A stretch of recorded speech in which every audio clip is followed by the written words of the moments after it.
यज्ञ के पीछे का विज्ञान ये कहता है कि यदि बाहर वातावरण नकारात्मक हो जाए तो उसकी शुद्धि के लिए, उसके परिशोधन के लिए, उसकी प्यूरिफिकेशन के लिए भारतीय संस्कृति में यज्ञ की परंपरा रही। मनुष्य शरीर से निकलती रहने वाली गंदगी के कारण वायुमंडल प्रदूषित होता रहता है, उसकी शुद्धि यज्ञ से होती है।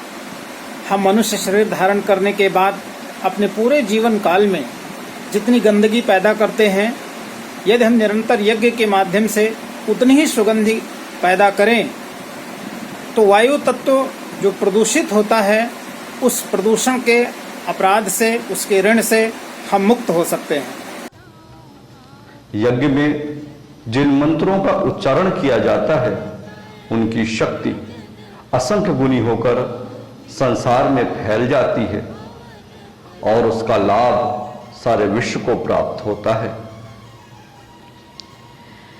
गायत्री मंत्र की सद्बुद्धि शक्ति को जब यज्ञों के द्वारा आकाश में फैलाया जाता है, तब उसका प्रभाव समस्त प्राणियों पर पड़ता है और वे सद्बुद्धि से, सद्भावना से और सत्प्रवृत्तियों से अनुप्राणित होते हैं। यज्ञ द्वारा विश्वव्यापी पंच तत्वों की, तन्मात्रों की तथा दिव्य शक्तियों की परिपुष्टि होती है। इसके क्षीण हो जाने पर दुखदायी असुरता संसार में बढ़ जाती है और मनुष्यों को नाना प्रकार के त्रास सहने पड़ते हैं। देवताओं का, सूक्ष्म जगत के देव तत्वों का भोजन यज्ञ है। जब उन्हें अपना आहार समुचित मात्रा में मिलता रहता है तो वे परिपुष्ट रहते हैं और असुरता को, दुख दारिद्र्य को दबाए रहते हैं। यज्ञ की उष्मा मनुष्य के अंतःकरण पर देवत्व की छाप डालती है। जहाँ यज्ञ होते हैं, वहाँ की भूमि एवं प्रदेश सुसंस्कारों की छाप अपने अंदर धारण कर लेता है और वहाँ जाने वालों पर भी दीर्घ काल तक प्रभाव डालता रहता है। प्राचीन काल में तीर्थ वहीं बने हैं जहाँ बड़े बड़े यज्ञ हुए थे। यज्ञ का भावार्थ है परमार्थ और उदार कृत। हवन के द्वारा देवताओं की स्तुति करना यह यज्ञ है। दूसरे शब्दों में ईश्वरीय दिव्य शक्तियों की उपासना, आराधना, उनकी समीपता और उनकी संगति, यह यज्ञ है। यही यज्ञ की प्रक्रिया है। और अगर दूसरे शब्दों में कहें व्यवहारिक तौर पर, अपने से बड़ों का सम्मान, अपने से बराबर वालों के साथ मैत्री और अपने से छोटे और कमजोर लोगों की सहयोग और उनको दान करना, यही यज्ञ है। अपनी थोड़ी सी वस्तु को सूक्ष्म वायु रूप बनाकर उन्हें समस्त जड़ चेतन प्राणियों को बिना किसी अपने पराये मित्र शत्रु का भेद किए सांस द्वारा इस प्रकार गुप्त दान के रूप में खिला देना कि उन्हें पता भी न चले कि किस दानी ने हमें इतना पौष्टिक तत्व खिला दिया, सचमुच एक श्रेष्ठ ब्रह्मभोज का पुण्य प्राप्त करना है। कम खर्च में बहुत अधिक पुण्य प्राप्त करने का यज्ञ एक सर्वोत्तम उपाय है। यज्ञ पिता हैं सुर संस्कृत के, यज्ञ सृष्टि के निर्माता हैं, इसीलिए हर संस्कार में आवश्यक समझा जाता है। इज्यन्ते भगवते सर्वस्वं येन वाये यज्ञः, अर्थात भगवान को आत्मसमर्पण करने की क्रिया ही यज्ञ है। ऋषि मुनियों ने इस यज्ञ को संसार चक्र की धुरी कहा है। गायत्री मंत्र की सद्बुद्धि शक्ति को जब यज्ञों के द्वारा आकाश में फैलाया जाता है तो उसका प्रभाव समस्त प्राणियों पर पड़ता है और वे सद्बुद्धि से, सद्भावना से और सत्प्रवृत्तियों से अनुप्राणित होते हैं। यूं यज्ञ सभी अच्छे होते हैं, पर पृथक पृथक यज्ञों के उद्देश्य और परिणाम भिन्न भिन्न हैं। वर्षा के अभाव को दूर करने के लिए विष्णु यज्ञ, विलासिता त्यागने, भक्ति भाव बढ़ाने के लिए रुद्र यज्ञ, बीमारियों को रोकने के लिए मृत्युंजय यज्ञ और युद्ध के समय, लड़ाइयों के समय जनता में जोश भरने के लिए चंडी यज्ञ कराए जाते हैं। अग्निहोत्र। यजुर्वेद में अग्निहोत्र के महत्व की चर्चा की गई है। अग्निहोत्र को यज्ञ का प्रथम अवतार कहा जाता है। स्वयं ईश्वर ने वेदों में अग्निहोत्र करने की आज्ञा दी है। अग्निहोत्र से वायु एवं जल शुद्ध होते हैं। साथ ही अग्निहोत्र करने वाला व्यक्ति विभिन्न प्रकार के रोगों से बचा रहता है तथा दीर्घायु को प्राप्त होता है। यज्ञ को भारतीय संस्कृति का जनक माना गया है। यज्ञ जब तक है तभी तक ये सृष्टि है। वर्तमान समय में जो लोग अज्ञान एवं अभाव के कारण यज्ञ नहीं कर पा रहे हैं, परम पूज्य गुरुदेव ने उनके लिए दीप यज्ञ करने का निर्देश दिया है। बहुत ही कम संसाधनों में, छोटे से स्थान में भी कम समय में भावपूर्वक दीप यज्ञ किया जा सकता है। 5 दीपक प्रज्वलित कर दोनों हाथ की अंजलि बनाकर उज्जवल भविष्य की प्रार्थना करते हुए समाज एवं विश्व के कल्याण के लिए दी गई आहुतियां सर्वश्रेष्ठ मानी जाती हैं। दीप यज्ञ भाव प्रधान है। कम समय में, कम संसाधनों में भी बड़े ही भाव से दीप यज्ञ किया जाए तो साथियों, यज्ञ से भी ज्यादा लाभ इससे प्राप्त होता है। इसलिए हम सभी दीप यज्ञ अवश्य करें। सूक्ष्म यज्ञ, यह यज्ञ कुंड देसी गाय के गोबर, देसी घी, देसी कपूर तथा विभिन्न औषधियों से मिलकर बनाया जाता है। इस यज्ञ को कम समय में, कम खर्च में तथा कम साधन सामग्रियों का उपयोग करके संपूर्ण यज्ञ के लाभ प्राप्त किए जा सकते हैं। इस यज्ञ के निकट 10 मिनट बैठकर प्राणायाम करने मात्र से ही विभिन्न प्रकार की शारीरिक तथा मानसिक रोगों से मुक्ति पाई जा सकती है। यज्ञ के बारे में कहा गया है, पीड़ित मानवता की सेवा ही वास्तविक और सच्चा यज्ञ है। कहा भी गया है, होता है सारे विश्व का कल्याण यज्ञ से, जल्दी प्रसन्न होते हैं भगवान यज्ञ से।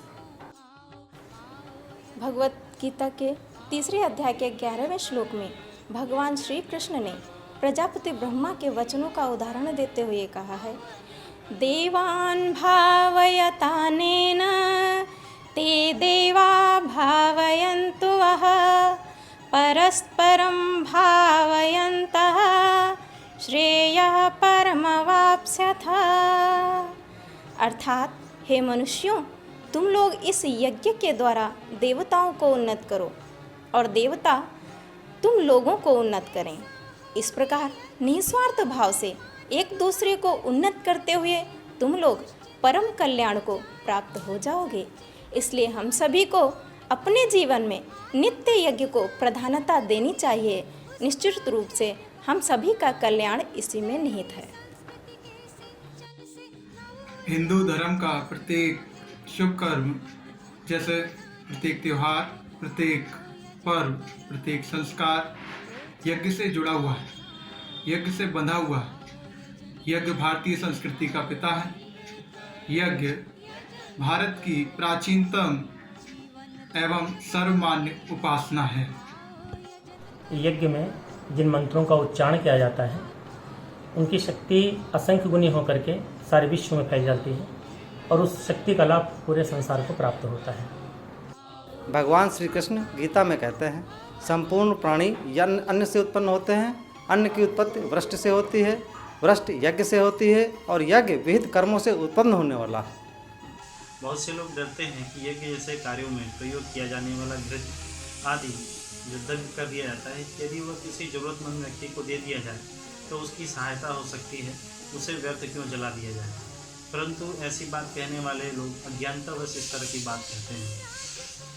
एक व्यक्ति को दिया जाने वाला घृत सिर्फ एक ही व्यक्ति को लाभ पहुंचा सकता है, परंतु यदि उस घृत से यज्ञ जैसे कार्यों में उसे प्रयोग किया जाए तो उसे सहस्त्रों व्यक्तियों को उसका लाभ मिल सकता है। इसीलिए यज्ञ को परमार्थकारी और कल्याणकारी कहा गया है। इसी में सबकी सेवा का भाव निहित है। जितने भी श्रेष्ठ कार्य हैं, यज्ञ उन सब में समाहित है। किसी भूखे को खाना खिलाना, प्यासे को पानी पिलाना, किसी अशिक्षित को शिक्षित करना, बंजर धरती को हरा भरा बनाना, प्रकृति की सफाई करना, किसी ठंड से ठिठुरते को गर्म कपड़े उपलब्ध करा देना, किसी भी की पीड़ा में सहायता करना, ये सभी यज्ञ के भाव को समाहित किए हुए हैं। यज्ञ की ऊष्मा मनुष्य के अंतःकरण पर देवत्व की छाप डालती है। जहाँ यज्ञ होते हैं वह भूमि एवं क्षेत्र सुसंस्कारों की छाप अपने अंदर धारण कर लेते हैं और वहाँ जाने वालों पर भी दीर्घ काल तक प्रभाव डालती रहती है। प्राचीन काल में तीर्थ वही बने जहाँ पर बड़े बड़े यज्ञ हुए। जिन घरों में, जिन स्थानों में यज्ञ होते वे भी एक प्रकार के तीर्थ ही बन जाता है। भगवान श्री कृष्ण ने गीता के 3 अध्याय के 9वें श्लोक में यज्ञ की महिमा बताते हुए अर्जुन को कहते हैं, हे अर्जुन, यज्ञार्थात् कर्मणो न्यत्र लोकोऽयं कर्म बंधनः तदर्थम कर्म कौन्तेय मुक्त संगः समाचर। अर्थात इस संसार में यज्ञ के सिवा जो कुछ भी है वो लोक बंधन का कारण है, इसलिए तू योगी की तरह निष्काम भाव से यज्ञ के लिए कार्य करो। यज्ञ सामूहिकता का प्रतीक है। अन्य उपासनाएं एवं धर्म प्रक्रियाएं ऐसी है जो अकेले ही संपन्न की जा सकती हैं, परंतु यज्ञ ऐसा कार्य है जिसमें अधिक जनता की आवश्यकता होती है। होली इत्यादि बड़े यज्ञ तो सदैव ही सामूहिकता के साथ संपन्न किए जाते हैं। यज्ञ आयोजनों से सामूहिकता, सहकारिता और एकता की भावना विकसित होती है। यज्ञ द्वारा विषाक्त वातावरण को विषमुक्त बनाया जा सकता है। भाइयों बहनों, इस बात का प्रमाण भोपाल गैस त्रासदी सन 1984 में 2 दिसंबर को हुआ था, जिसमें एक कुशवाहा परिवार बचा रह गया था। माना जाता है कि इस परिवार के घर में प्रत्येक दिन यज्ञ होता था और उस दिन भी, जिस दिन यह गैस त्रासदी हुई थी, उस दिन भी यज्ञ हो रहा था। इस यज्ञ के कारण ही उनके घर के आसपास में गैस की विषाक्तता समाप्त हो चुकी थी। अनेक वैज्ञानिकों ने, अनेक समाचार पत्रों ने इस बात को प्रमुखता से प्रकाशित किया था। आपको बताते चलें कि इस कोरोना जैसी महामारी के समय पर हम सभी लोग अपने घरों में यदि यज्ञ करते हैं तो निश्चित ही विश्व को इस कोरोना जैसी महामारी से मुक्त किया जा सकता है। जिस स्थान पर अग्निहोत्र होता है वहाँ अग्निहोत्र पात्र का रंग कंपन बना रहता है, जिससे वहाँ की वनस्पतियों, पेड़ पौधों को पोषक तत्वों की वजह से प्रफुल्लता व हरे भरे रहते हैं और खाद तथा कीटनाशकों के दुष्परिणामों को ये रोकता है। दोस्तों, यज्ञ एक विशुद्ध आध्यात्मिक वैज्ञानिक प्रयोग है। यज्ञ बलवैश्य यज्ञ से लेकर के और अश्वमेध स्तर तक के बड़े प्रयोगों के रूप में हम सबके बीच में रहा है। यज्ञ से हम सब ने आध्यात्मिक फलश्रुतियाँ पाई हैं, भौतिक लाभ भी कमाए हैं और उच्च स्तरीय वैज्ञानिक उपलब्धियाँ भी यज्ञ से ही हम सबको मिली हैं। इस समय यज्ञ का एक ऐसा वैज्ञानिक रूप विकसित हो रहा है जिसमें यज्ञ को अल्टरनेटिव मेडिकल थेरेपी के रूप में यूज किया जा रहा है। यज्ञ के एक ऐसे ही विशेष रूप को खेती में उपयोग किया जा रहा है, जिसमें हम खेती में यज्ञ करके और यज्ञ से प्राप्त भस्म, यज्ञ ऐश को उसका उपयोग करते हुए खेती से बहुत अच्छी मात्रा में गुणवत्ता युक्त उत्पादन प्राप्त कर रहे हैं। जैविक कृषि का यह एक बहुत महत्वपूर्ण टूल बना है। इसी के साथ भूगर्भ जल को शुद्ध करने के लिए, भूगर्भ जल की मात्रा को बढ़ाने के लिए, उसकी शुद्धता के लिए कृषि में इसका बहुत अच्छी तरीके से उपयोग किया जा रहा है और यह सार्वभौमिक रूप में हो रहा है। अलग अलग धर्मों से जुड़े हुए लोग, अलग अलग देशों में रह रहे लोग इस समय भारत आकर के इस काम को कर रहे हैं। निश्चित रूप से अगर हम सब पुनः विकसित होना चाहते हैं तो यज्ञ देवता का और गायत्री माता का अवलंबन लेना बहुत जरूरी है। इस वैज्ञानिक प्रक्रिया से जुड़ना बहुत आवश्यक है। यज्ञ के परिणाम कितने वैज्ञानिक हैं, इसका उदाहरण सन 1995 में गोरखपुर में अश्वमेध यज्ञ के दौरान हुए प्रदूषण परीक्षण के परिणामों से देखा जा सकता है। हवा में व्याप्त सल्फर डाइऑक्साइड और नाइट्रस ऑक्साइड की मात्रा लगभग 70% यज्ञ के बाद वहाँ पे कम हो गई। लोगों में यह भी भ्रम रहता है कि यज्ञ से सिर्फ धुआं निकलता है जो कि नुकसान करता होगा। यह गलत है। यज्ञ से लकड़ी के साथ विभिन्न औषधि पदार्थ भी जलते हैं जो स्वास्थ्य के लिए और वातावरण के लिए लाभकारी होते हैं। यज्ञ में प्रयुक्त आम की लकड़ी से निकले धुएं को डिजिटल डिवाइस के द्वारा मापने पर यह पता चला कि उसमें जहरीली कार्बन मोनोऑक्साइड की मात्रा नगण्य थी। यज्ञ के वैज्ञानिक महत्व दूसरों को बताना चाहिए कि क्यों हमारी संस्कृति सिर्फ संस्कारी ही नहीं, साइंसकारी भी है। यज्ञ से लाभ और उसके जो भी परिणाम आ रहे हैं उससे संबंधित लगभग 500 से ज़्यादा रिसर्च पेपर देव संस्कृति विश्वविद्यालय और ब्रह्मवर्चस्व शोध संस्थान में अभी तक तैयार किए जा चुके हैं।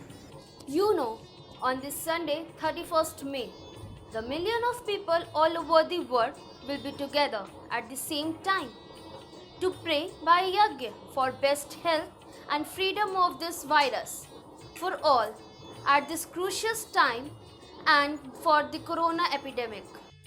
आओ यज्ञ कर्म अपनाएं, यज्ञ पिता को शीश नवाएं, घर घर में यह ज्योत जलाएं, जन जन में यह बात बताएं। यही आज की क्रांति महान, इससे मानव का उत्थान, सारे जग के जीवन प्राण यज्ञ पिता है श्री भगवान, यज्ञ पिता है श्री भगवान। यज्ञ का अर्थ है देव पूजा, दान, संगतिकरण। तात्पर्य त्याग, बलिदान, शुभ कर्म। आइए इस शुभ कर्म का हिस्सा बनते हुए ग्रह यज्ञ उपासना में हिस्सा लें। The union bar is the most important thing in this era. So let us all join together on 31st May 9 AM contribution of the self-welfare for the world welfare. घर घर में यज्ञ रचाएं। आओ भारत स्वस्थ बनाएं।